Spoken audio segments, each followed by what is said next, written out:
What does the single candle actually mean? Is the price going up, going down, or something else? Let's break it down step by step in the simplest way possible. A candlestick shows how price moves during a specific time period.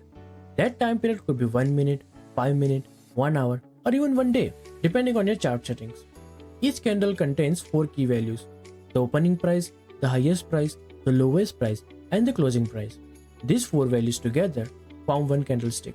Now let's understand that with a simple example. Let's say there is a stock ABC.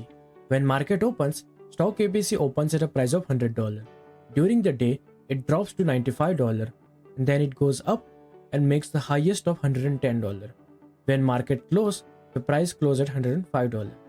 Now, instead of remembering all these numbers separately, let's combine everything together and show it in one candlestick.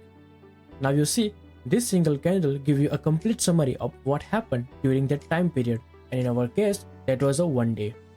Each candlestick has 2 main parts, the body and the wicks. The body shows the opening and closing price, while the wick shows the highest and lowest price reached.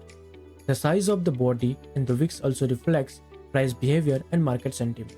But that's a deeper topic, so we will cover that in a separate video. Candles are usually shown in 2 colors. A green candle means the price closed higher than it opened. So basically, price moved up. A red candle means the price closed lower than it opened. So price moved down. When multiple candles come together, they form a chart. This chart helps us understand trends and overall market behavior. So guys, from now on, when you look at a chart, you won't just see random red and green candles. You will understand the story behind them.